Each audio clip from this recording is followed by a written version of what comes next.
It's about to get interesting, so subscribe and hit like so you don't miss the top content.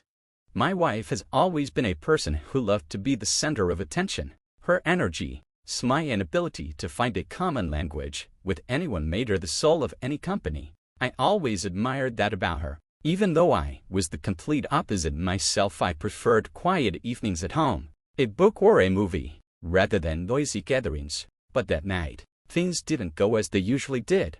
We lived in a small town on the east coast of America, where everyone knew each other, and life flowed in a measured fashion.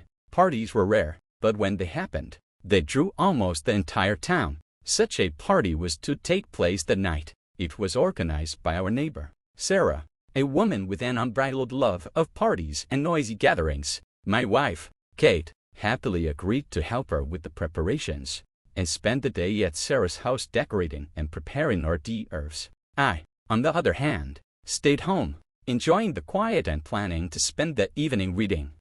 When Kate left, she looked especially beautiful. She was wearing the same black dress I'd given her for her anniversary and the huge shoes she only wore on special occasions. She kissed me goodbye, promising to be back not till late, and I wished her a good time. As usual, I couldn't have known that this evening would be the beginning of something strange, something that would change our lives forever.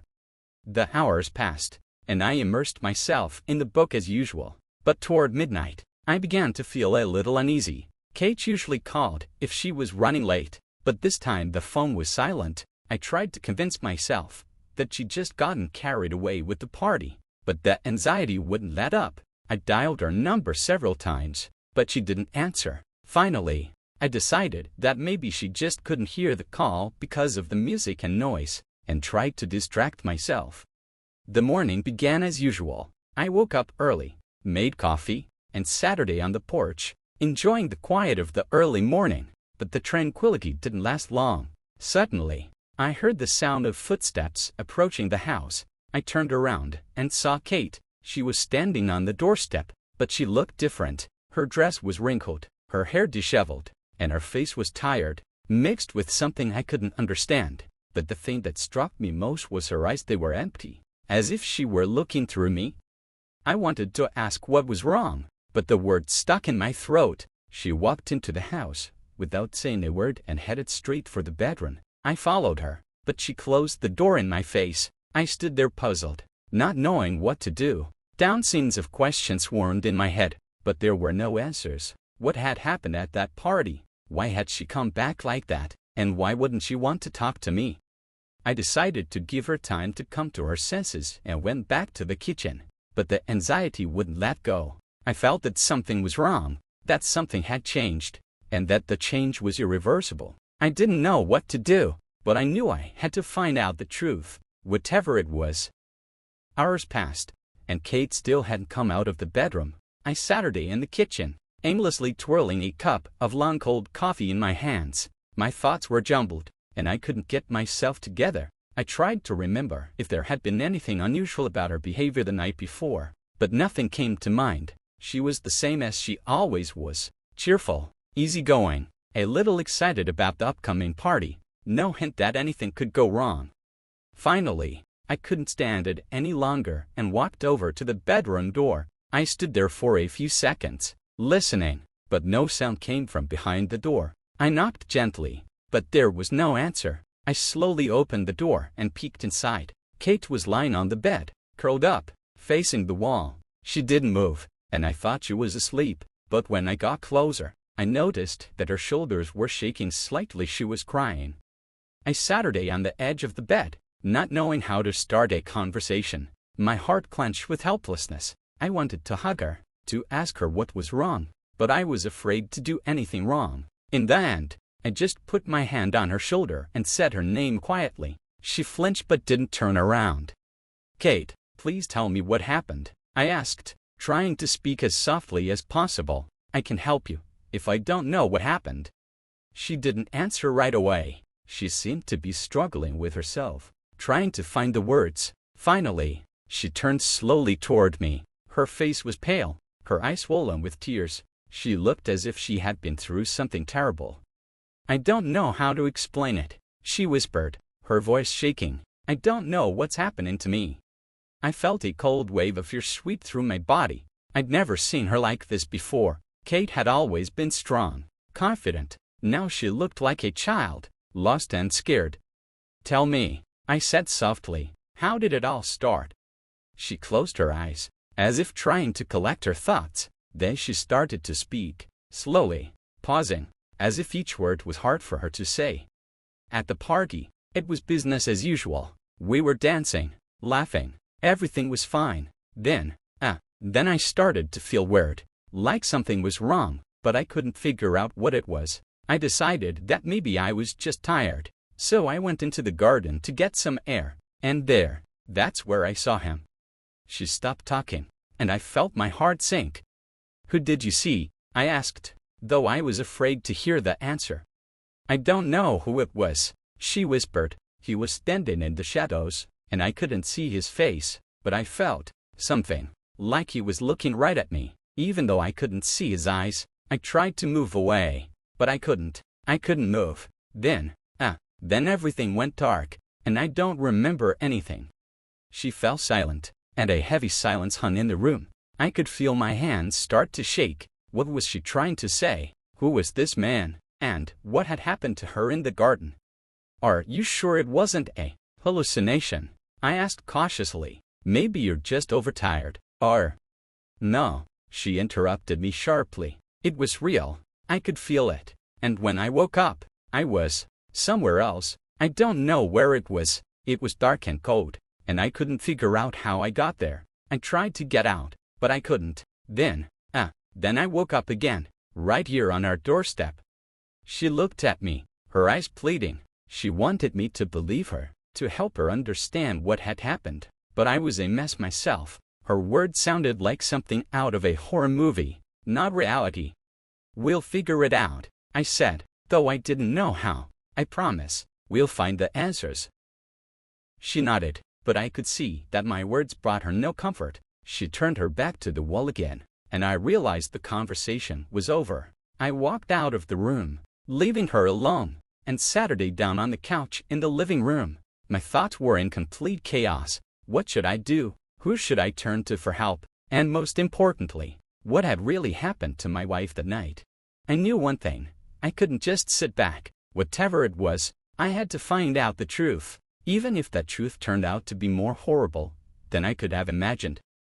A few days passed, but the situation didn't clear up. Kate hardly ever left the bedroom, and when she did, she acted distant, as if her thoughts were somewhere far away. She hardly ate at all, and her face had become pale, almost transparent. I tried to talk to her, but she either gave me one-word answers or remained silent. She seemed to live in a world of her own, where I had no access.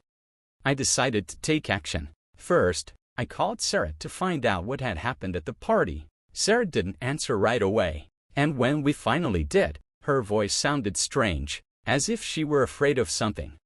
"I don't know what happened to Kate," she said after a long pause. "She was fine, having fun, dancing. Then she just disappeared. I thought she'd gone home, because she did that sometimes when she was tired. But she stopped talking, and I felt a chill run down my spine." "But what?" I asked, though I was afraid of the answer. "That night, there was something in the garden. I couldn't see it, but I could feel it, like someone was there, in the dark. I thought it was just my imagination, but now I'm not so sure." Her words only increased my anxiety. I thanked her and hung up the phone, feeling my hands shaking. Something had really happened that night, and that something had to do with Kate. But what? I decided to go to the police, even though I realized that my story sounded like nonsense. When I explained the situation to the officers, he looked at me with obvious skepticism. "You say your wife disappeared at a party and came home in a strange state?" he interrogated, writing something down in his notebook.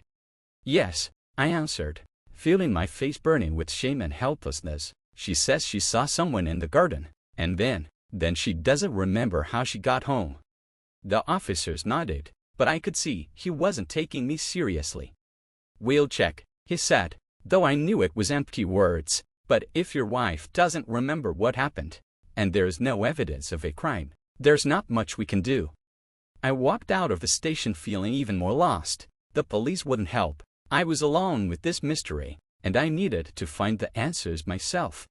When I got home, I found Kate in the living room. She was sitting on the couch, wrapped in a blanket, staring out the window. Her face was pale and her eyes were empty. She didn't even turn around when I walked in. "Kate," I said gently, sitting down next to her, "we need to talk. I've been to the police, but they can't help. You have to tell me everything you remember. Every little thing. It's important." She turned her head slowly toward me, and I saw something new in her eyes, fear mixed with despair. "I don't want to remember," she whispered. "It's too scary." "I understand," I said softly, "but if we don't figure this out, it could happen again. You have to help me." She closed her eyes, as if trying to pull herself together. Then she started to speak, slowly, with pauses. "In the garden, it wasn't just a man, it was something else. I could feel it looking at me, as if it were reaching inside me. I couldn't move. I couldn't scream. Then I woke up in a place. It was dark and cold, and I could hear voices. They were whispering something, but I couldn't make out the words. I tried to get out, but I couldn't. Then I woke up here again." She fell silent, and I felt my skin goosebumps. Her words sounded like a description of a nightmare, but I knew it was real. Something had really happened to her, and that something was beyond comprehension. "We'll find the answers," I said, though I didn't know how. "I promise." She nodded, but I could see that she didn't believe me. And to be honest, I wasn't sure I could help. But I knew one thing. I couldn't just sit back. Whatever it was, I had to protect my wife, even if it meant facing something I couldn't explain. Several weeks passed, and in that time, I did everything in my power to find answers. I talked to people who had been at that party, studied old newspapers, searched for any information that might shed light on what had happened to Kate. But the deeper I dug, the more I realized that I was facing something that was beyond logic and rational explanation.